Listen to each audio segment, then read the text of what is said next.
President of the French Republic.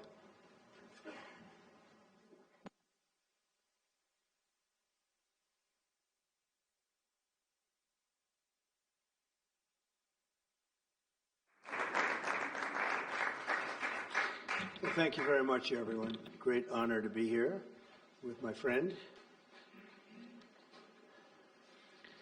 I'm delighted to welcome President Macron back to the White House. We've been together quite often, but not that often in the White House. We honored the President, First Lady of France, not so long ago. It was a beautiful evening, and we will not soon forget it. It was a beautiful day and evening, and many fond memories. I also want to thank Emmanuel for hosting me in Paris last December after a historic election win to witness the reopening of the spectacular Notre Dame Cathedral, where you did an outstanding job in bringing it back together. That was a sad day watching that burn, and 5 years later you had it up, and it was they say more beautiful than it was before, so I think that's a great achievement. That was not easy. France is America's oldest ally. Our cherished partnership has been a force for freedom, prosperity, and peace from the very beginning. We're now working on some very interesting developments. One in particular, as you know, the war between Russia and Ukraine. In the American Revolution, French support helped us to seize our destiny as an independent nation. In the First and Second World Wars, our citizens shed blood together on the battlefields of Europe. And I'll never forget joining President Macron 6 years ago on the 75th anniversary of D-Day. That was some day. The purpose of our meeting today is to end another battle, a really horrible one, a war, something that we haven't seen since the Second World War, that is ravaging European soil, the deadliest and most destructive conflict that one can imagine. I've seen the pictures, I've seen the satellite photos and lots of other photos, and it's a horrible thing that's happening. Thousands of people are dying a week. This very day is the third anniversary of the invasion of Ukraine, which would never have happened if I was president. That was not going to happen. The horrors of this gruesome and bloody war can scarcely be overestimated. Hundreds of thousands of people, Russians and Ukrainians in particular, have needlessly died. An entire generation of Ukrainians and Russian men has been decimated. 1,000-year-old cities have been turned into rubble. Those beautiful spires that you used to see there, they were most beautiful in the world, they say, are lying in heaps of rubble, blasted to smithereens. It's time to end this bloodletting and restore peace, and I think we're going to do it. We've had some great conversations, including with Russia. Since my return to the White House, we've made more progress toward that goal in 1 month than occurred in the past 3 years. And I've spoken with both President Putin and President Zelensky. And again, a lot of good things toward peace are happening, moving it, I think, pretty quickly. Last week, Secretary of State Marco Rubio, National Security Advisor Michael Waltz, and Special Envoy Steve Witkoff conducted successful talks in Saudi Arabia with the delegation from Russia, and I'd like to thank the Kingdom of Saudi Arabia and the King and Mohammed, great people. They're really working hard to get this done. Our focus is on achieving a ceasefire as soon as possible and ultimately a permanent peace. My meeting with President Macron today was another important step forward in that sphere, because he's been very much involved right from the beginning in trying to get it over with, and we're going to get it done. I believe that Emmanuel agrees with me on many of the most important issues. Chief among them is this is the right time. It may be the only time. You know, that's a very interesting and horrible situation, and that could evolve into a third world war. We're not going to let that happen. Should have never started, but it did. And what a mess, what a horrible, bloody mess. I'm also pleased that President Macron agrees that the cost and burden of securing the peace must be borne by the nations of Europe, not alone by the United States, and Europe must take that central role in assuring long-term security of Ukraine, which they want to do. And that's not a very big step. The big step is what's going to happen over the next few weeks. The United States has put up far more aid for Ukraine than any other nation. Hundreds of billions of dollars. We've spent more than 300 billion, and Europe has spent about 100 billion. That's a big difference, and at some point we should equalize. But hopefully we won't have to worry about that. We have other things happening that maybe take that out of the realm of necessity. And while we've given vast amounts of military aid and money in form of grants, much of Europe's contribution has been economic relief structured as loans for which they'll be repaid. Like the Europeans, I believe that taxpayers in the United States also deserve to recoup the colossal amounts of money that we've sent. The previous administration never even thought of that. They didn't think of a lot of things, like why did they let it start in the first place? That is why we must have an agreement with Ukraine on critical minerals and rare earths and various other things as security. And I think that that's happening. I think we've made a lot of progress. I had a report just given to me before walking in that we've made, Emmanuel, a great deal of progress toward getting that. I've been elected by the American people to restore common sense to Washington and indeed to the world. And I believe strongly that it's in the best interest of the United States, the best interest in Europe, the best interest of Ukraine, and indeed the best interest of Russia to stop the killing now and bring the world to peace. My administration is making a decisive break with the foreign policy failures of the past administration and, frankly, the past. I ran against a very foolish foreign policy establishment, and their recklessness has led to the death of many, many people. Under our administration, we're forging a new path that promotes peace around the world. And when I left office for the first administration, first term, we had no wars, we had no problems. We didn't have October 7th with Israel. We didn't have Russia and Ukraine going at it. We didn't have the problems in other parts of the Middle East. We didn't have inflation. It was a whole different world. And you know what else we didn't have? Millions of people pouring through our borders, many of them criminals released from other nations and put right into our land, murderers and drug dealers, gangs. We didn't have any of that. It's a different time, but now we have it and we're fixing it. We'll fix it all up. We'll get it done as quickly as possible. And we've made a great deal of progress. People are saying it was the best month for a president in our country's history. I hope that's right, but I feel it's right. We've done a lot of things in a very short period of time, 4 weeks. As I've said before, it's my hope that my greatest legacy, however, will be as a peacemaker and a unifier. I want to bring peace, not war. I thank President Macron for joining us today in this urgent work we're doing. We have some wonderful people up front right here that have worked so hard. Steve Witkoff, thank you very much. And Michael Waltz, thank you. Scott, thank you very much. And JD, thank you. They've really done a job. They worked very hard. It's a real passion to get this war ended.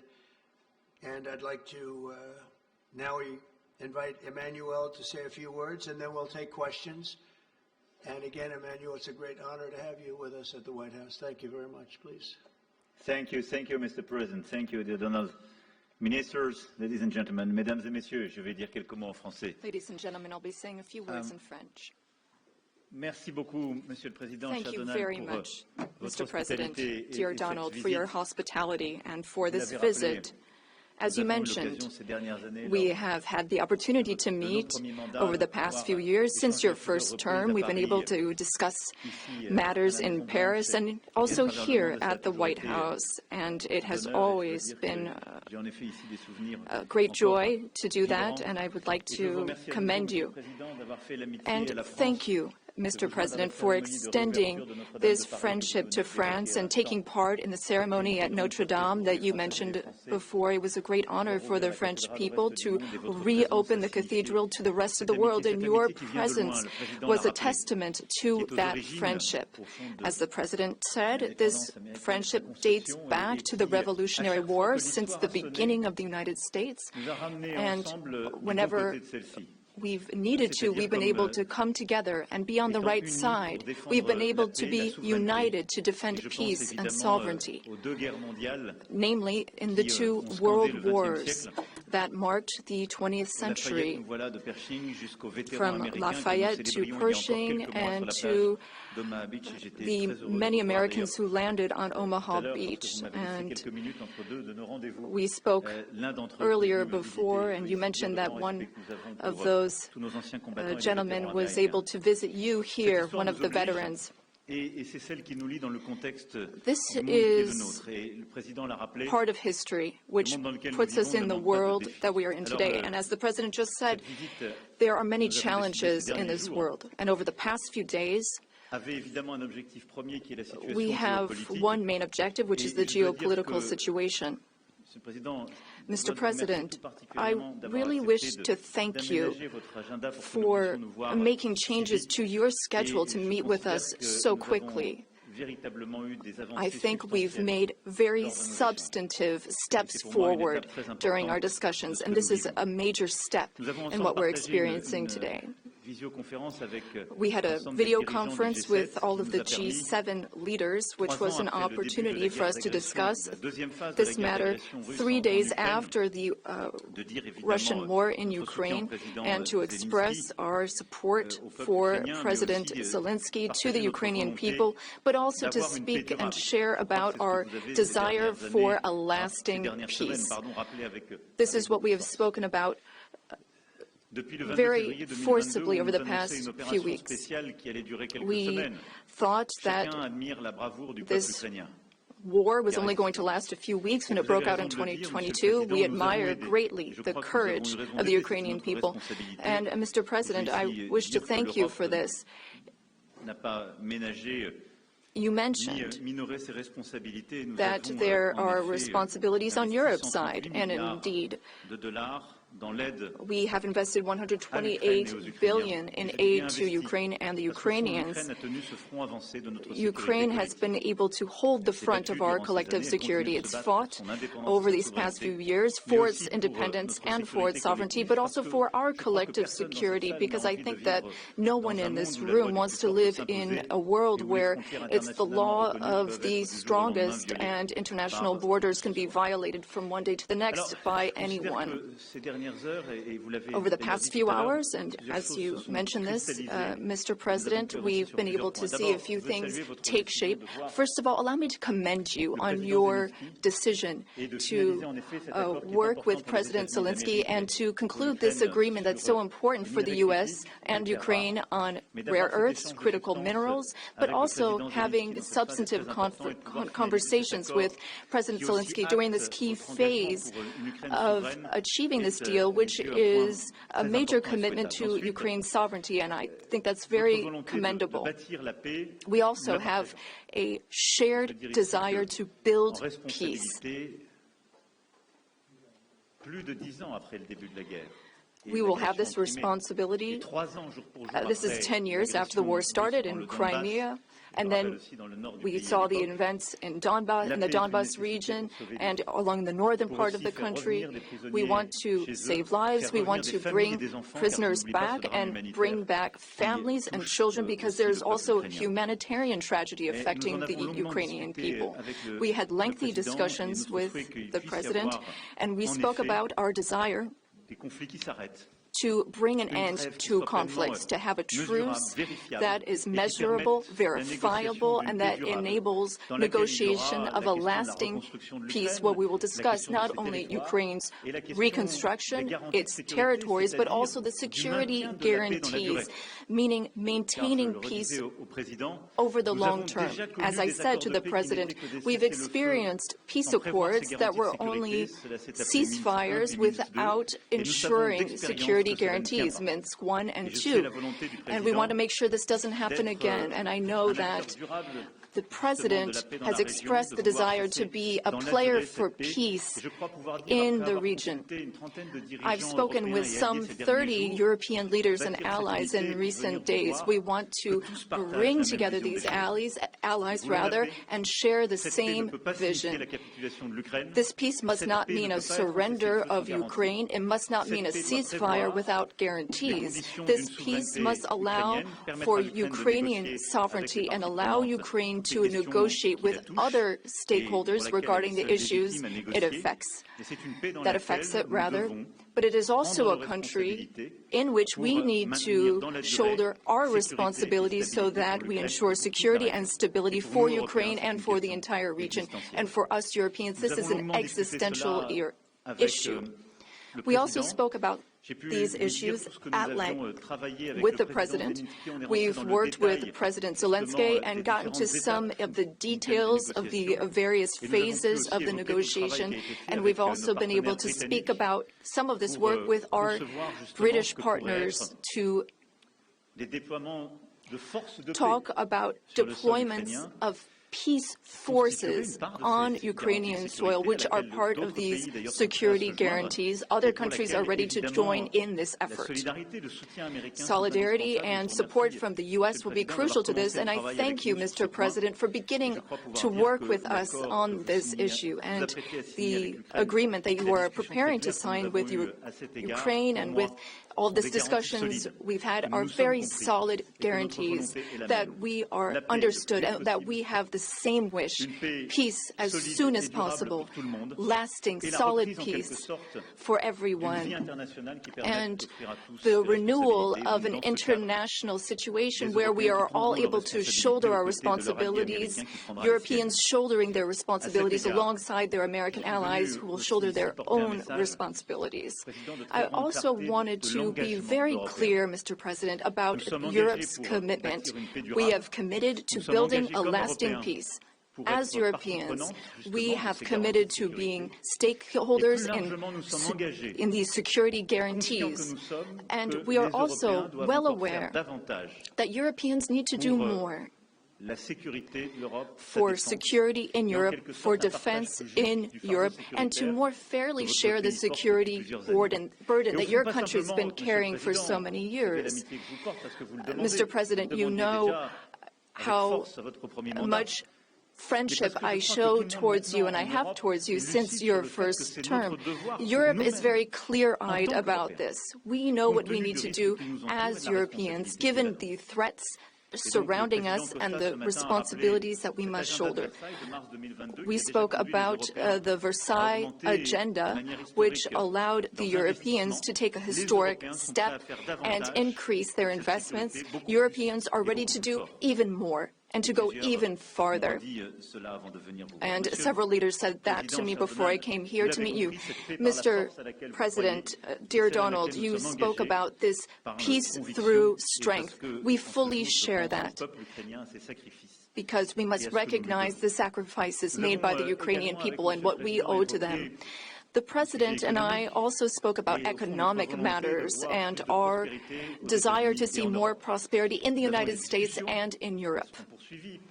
We had discussions which will be carried on by our teams, our ministers and secretaries, to flesh out some of those ideas. But the idea is to have fair competition and no bias within competition between our industries. Now, the American and European economies are extremely intertwined.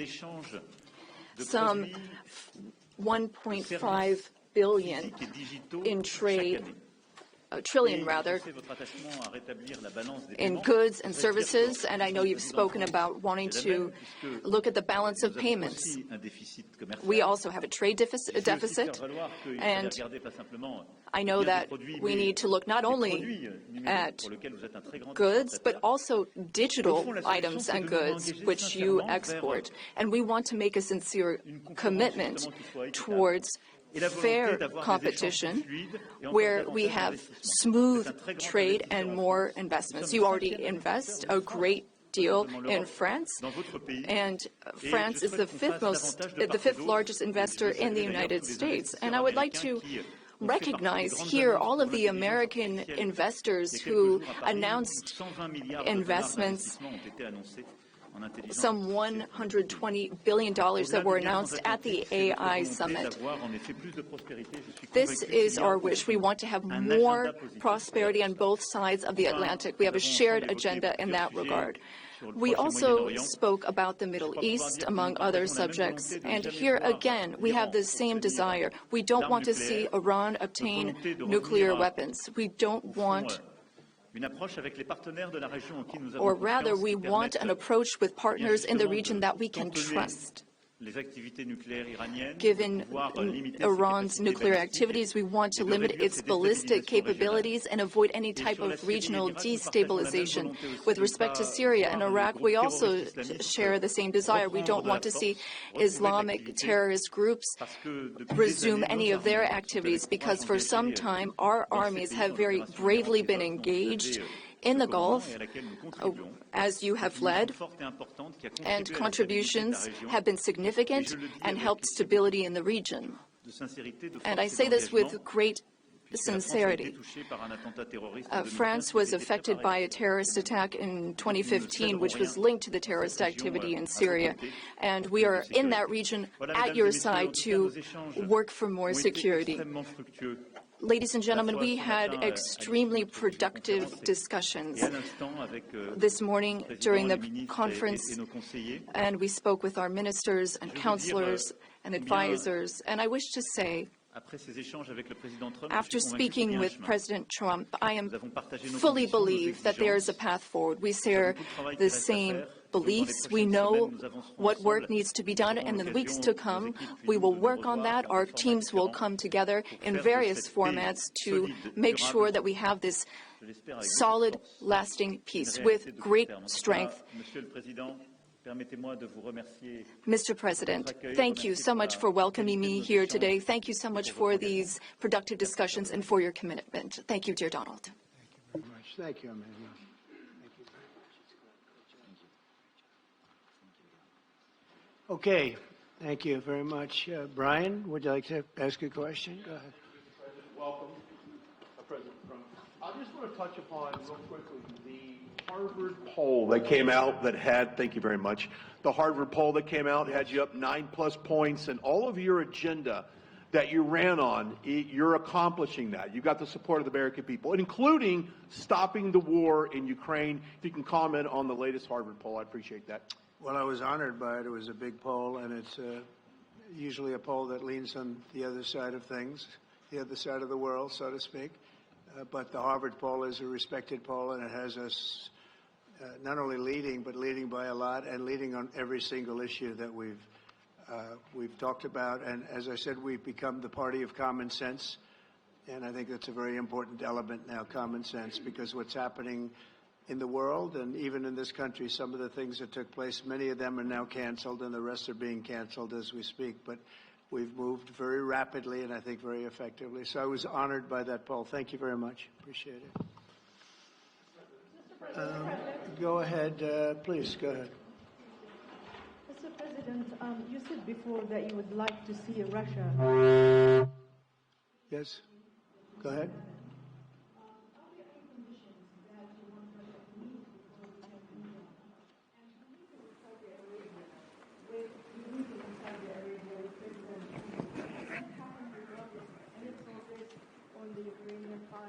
Yeah, I think the meeting in Saudi Arabia was a fantastic one. We met with the Crown Prince, who's a fantastic young guy. He's young, but with great imagination and tremendously respected all over the world. And he goes right to the king, and the king is incredible. Gotten to be friends with both of them very much, and they want to see this ended, and they're going all out to make sure that it is ended. I think Russia, likewise, I've spoken to President Putin, and my people are dealing with him constantly, and his people in particular. And they want to do something. I mean, that's what I do. I do deals. My whole life is deals. That's all I know is deals.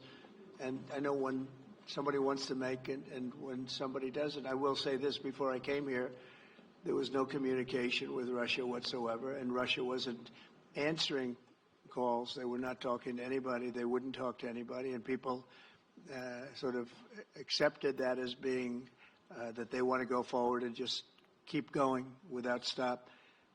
But when I got here, one of the first calls I made was to President Putin, and we were treated with great respect, and they want to end this war. So that's a big thing, because I didn't know if I could say that, but it's a big thing. They want to do it, and the group in the front row that I introduced, they're all very active in it, and we're working on deals right now, transactions right now, and in particular, the big one is to get the war stopped, whether it's ceasefire or direct to an agreement. I'd like to go directly to an agreement, but ceasefire will always happen a little bit quicker, and every day you're saving thousands, or at least hundreds, but thousands in some cases lives, so we want to see if we can get that done very quickly. Yes, for the President, please. Thank you. Correspondent based in Paris. Question for both of you, actually. Mr. Macron, you were one of the last Western leaders to speak to Putin before Ukraine's invasion. What advice, what recommendation could you make to President Trump to make sure that this time you can get strong enough guarantees from Putin to get a peace deal that lasts this time? And Mr. President Trump, what makes you think you can trust Putin in those negotiations? Thank you. Look, I will never give any advice to President Trump. We have friendly and trustful discussion, but my experience with President Putin is the following. Number one, I always think it's good to have discussion with other leaders, and especially when you disagree. I stopped my discussion with President Putin after Bucha and the war crimes because I considered that, we had nothing to get from him in the time. Now this is a chance. There is a big change because there is a new U.S. administration. So this is a new context. So there is a good reason for President Trump to re-engage with President Putin. But my experience is the following, and I shared it with President Trump and the team. In 2014, our predecessors negotiated peace with President Putin. But because of the lack of guarantees, and especially security guarantees, President Putin violated this peace. And I had several discussions, especially at the beginning of 2022, several times, 7 hours with President Putin, 15 days before the launching of the attack. He denied everything, but we didn't have security guarantees. So this is why being strong and having deterrence capacities is the only way to be sure it will be respected. And I insisted on that, and this is why I believe that the US has the capacity to do so. And this is why I think we should never say, I will never send any boots on the ground, because you give a blank check to violate any type of commitment. So I think it's good to have discussion. I think it's useful to have negotiation. I think it's super important to go to the peace. But my strong point was to say, let's try to get something first which can be assessed, checked and verified. And let's be sure that we build sufficient guarantees on the short run. And this is where we are ready to be engaged. As for France, a lot of my European colleagues are ready to be engaged. But we do need this American backup, because this is part of the credibility of the security guarantees. And this is our collective deterrence capacity. And I have the feeling that the President has this capacity. I think it's very much to the benefit of Russia to make a deal. And I feel that we'll do that. It is what it is. Again, it's a war that should have never been started. It's a war that would not have been started if I were president. But it did start, and it's at a terrible level where cities are burned down and shot down to the ground. It looks like demolition sites, a whole big pile of demolition sites, and we got to get it stopped. Too many people too much agony. The whole culture is destroyed when you rip down some of those ancient, really ancient or near ancient buildings. It's so sad to see. But I think it's very much to the benefit of this tremendous distrust on both sides. That's why it's good that I'm coming in now. But I think it's to the very much benefit of Russia to make a deal and to go on with leading Russia in a very positive way. That's what you have to do.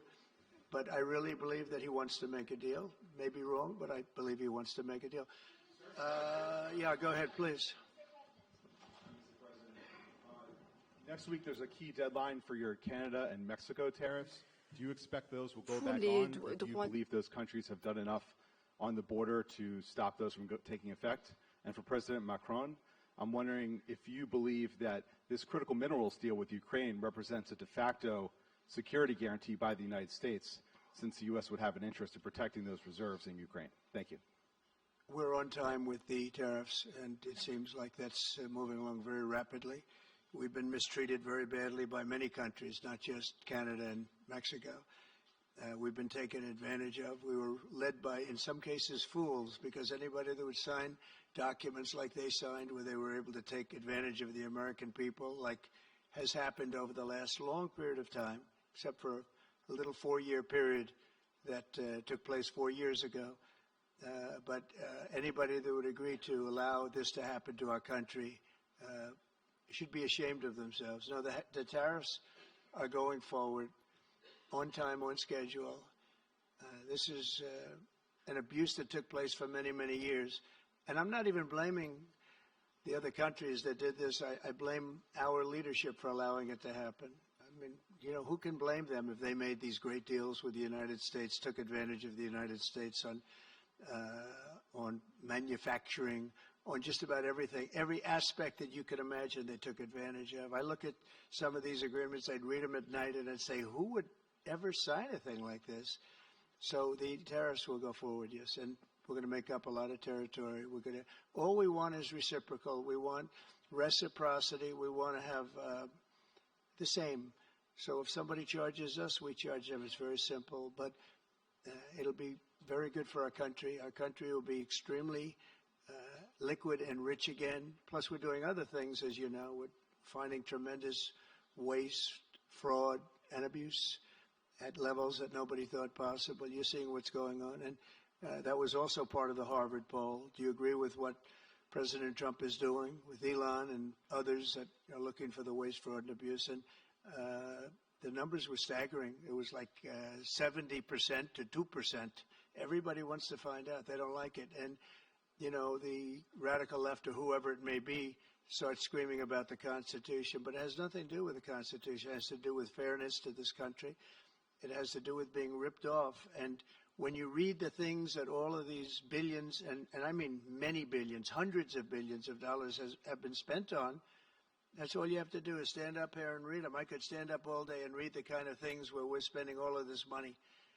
The good news is that when you think of how rich a nation we can be when we get rid of this, you know, sometimes you'll buy a company and you'll see it was really well run.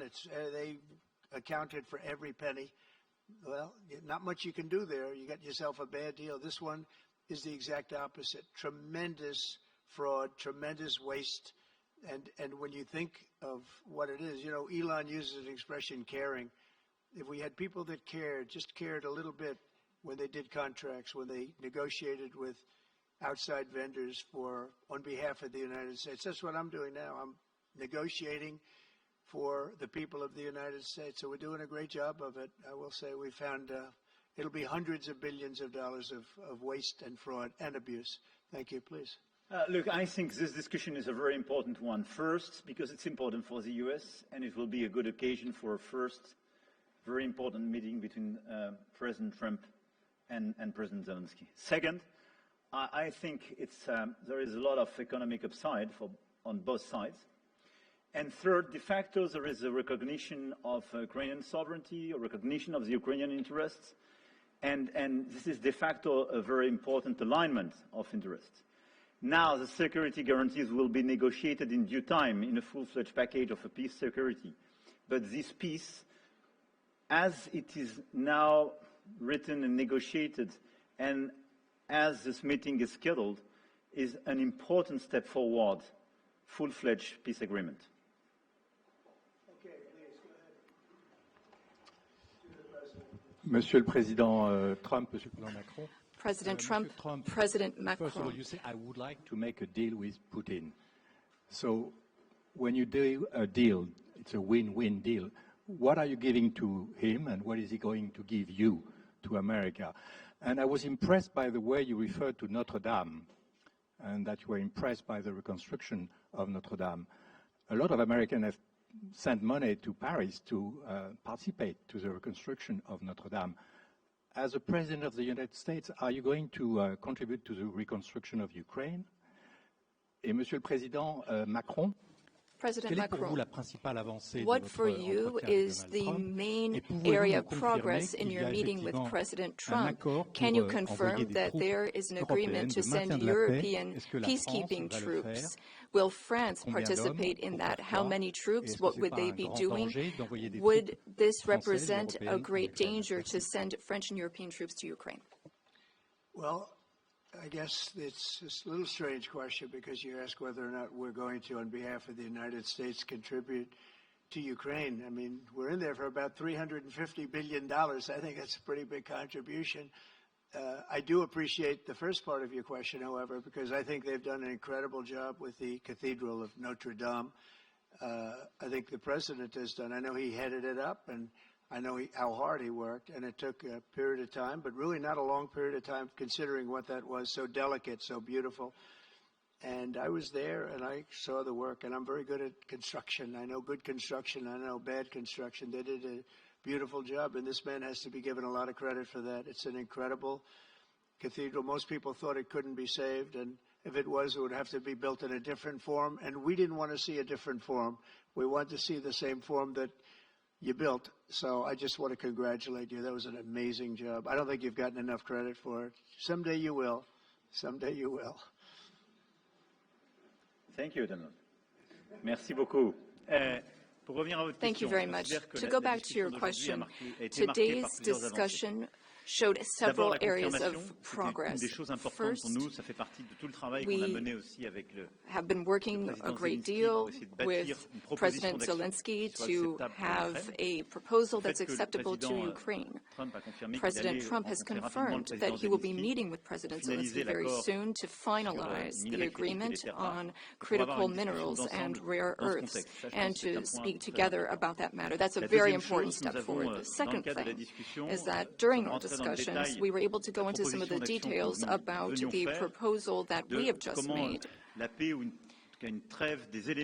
to have a truce, a peace, and be able to measure that and then structure our discussions on that basis.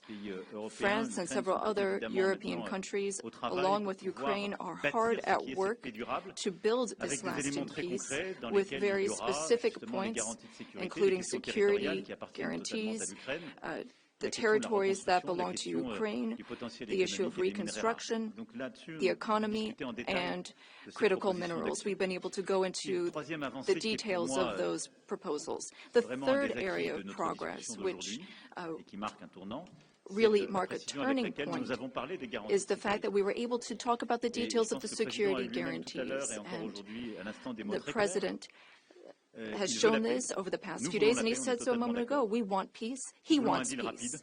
We want peace swiftly, but we don't want an agreement that is weak. The fact that there are Europeans that are ready to engage to provide for these security guarantees. And now there's a clear American message that the U.S., as an ally, is ready to provide that solidarity for that approach. That's a turning point, in my view. And that is one of the great areas of progress that we've made during this trip and during this discussion. When it comes to troops, in the past, a year ago specifically, we saw a reason to talk about sending troops for strategic regions. Today, when we talk about troops, we're talking about sending them in after we've negotiated a lasting peace. And once we have that solid, lasting peace, that's part of an agreement signed by Ukraine, signed by Russia, and for which we will provide the guarantees. Then at that point, and recently France has worked with the UK to provide its contributions. We've worked on plans, we've worked with our militaries, not to go to the front lines, not to go into occupied territories, but as a show of support to show that we have a negotiated peace signed by both sides, and that is a peace we will preserve. So these would be peaceful deployments of troops, not for combat. These would be deployments of an assurance force. They would be limited, but they show solidarity. I've also spoken with all of our allies, and there are European and non-European allies who are ready and willing to take part in that effort. Countries have helped Ukraine maintain its military capabilities in terms of the number of soldiers it has, equipment, whereas others have provided logistical support on the ground.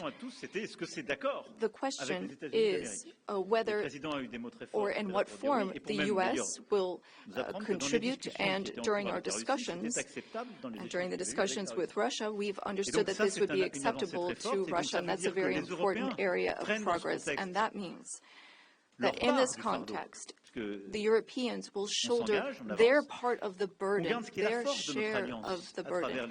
We have a strong alliance that we've built over the decades. We have our solidarity, and we have deterrence capacities. What does it mean? Would it be dangerous? If there is an agreement signed by Ukraine and Russia, thanks to the efforts of President Trump, and if we provide the guarantees and Russia violates the agreement, then it would be in conflict with everyone who is engaged in the peace process. And that is a change. That was something we did not see in the past. That's not what we saw in 2014. So that is the real change that we're marking. We have this deterrence capacity on the American side. We have the capacity for engagement on the European side, and that's something we're going to continue working on together. It's not dangerous, but it's credible. It's less dangerous than things that could happen in the long term. And I think this is what we need to do to ensure security. And I say this very clearly.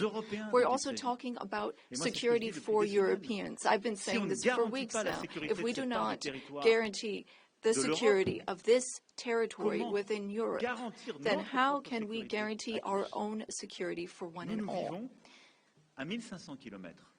We live just 1,500 kilometers from Ukraine, and the Germans and Polish are even closer. So our collective security is important. We need to answer this call for Europeans to be more engaged, and Americans will be there still in solidarity. Europeans are working for their collective security, but I really think this was a turning point today in our discussions. Emmanuel, thank you very much. Great job, and it's been wonderful being with you. Say hello to your beautiful wife, and we will see you again soon. We'll be speaking often. We'll get this thing worked out. We're going to get it done. So important, and great job. Thank you.